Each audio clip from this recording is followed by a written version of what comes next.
Salut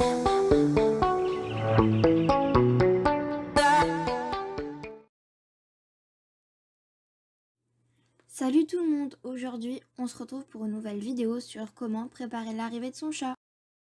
Cette vidéo se déroulera en deux parties.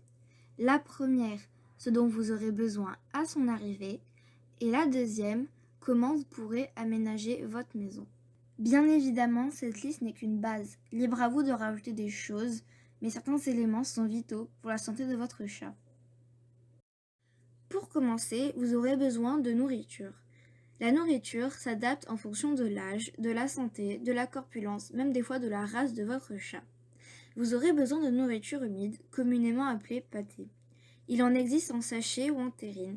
Il est conseillé de n'en donner qu'un sachet par jour.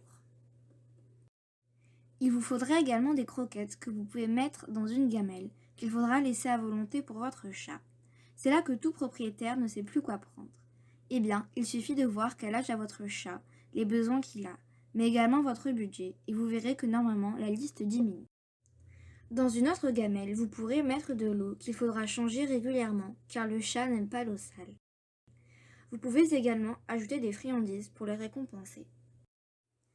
Il vous faudra deux gamelles, une pour l'eau et l'autre pour les croquettes. Il ne faut surtout pas mettre de gamelles en plastique. Favorisez des gamelles en céramique, en verre, en acier inoxydable ou en métal. Mettez-les le plus loin possible de sa litière et de son endroit de repos.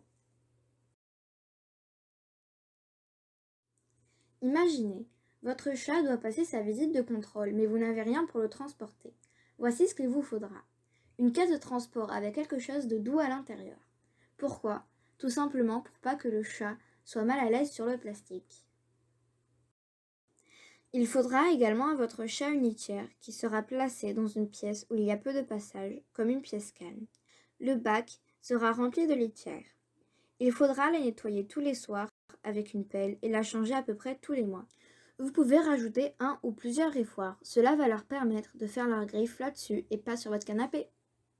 Vous avez toujours rêvé d'un chat tout beau tout propre ? Eh bien pour cela, il va vous falloir investir dans une ou plusieurs brosses.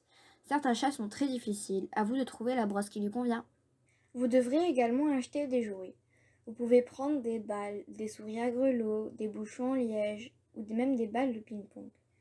Vous pouvez également prendre un tunnel. Il en existe de toutes sortes, de toutes couleurs, de toutes tailles et même avec des petits bruits. Si vous laissez votre chat seul à la maison, il faudra prendre quelques petites mesures de base, comme mettre hors de portée tous les objets dangereux et les objets coupants, comme les ciseaux ou les lames de rasoir. Une fois par jour, vous pouvez diffuser ou vaporiser des phéromones pour aider votre chat à s'adapter, et pour le déstresser, branchez un déstressant comme le fait Liwé. Mettez hors de portée tous les objets de valeur, comme les chaussures, les habits ou les manteaux. Constituez une trousse de secours complète. Une vidéo sortira bientôt sur ce sujet. Enlevez tous les éléments potentiellement toxiques pour votre chat, comme le chocolat, le sel en trop grande quantité ou les produits ménagers. Et enfin, pour terminer, voici quelques petites astuces pour le transport de votre chat jusqu'à chez vous. Pour réduire le stress lors du voyage, vous pouvez vaporiser 4 gouttes de phéromones positives la veille du transport ou vaporiser un peu d'herbe à chat. Vous pouvez également demander une couverture de son ancienne maison pour le ou la rassurer lors de son transport dans la cage. Vous pouvez également glisser 2-3 friandises dans la caisse si elle ou il a un petit creux. Et enfin, au moment où vous arrivez, vous pouvez lui donner un peu de pâté dans votre main pour un peu la rassurer.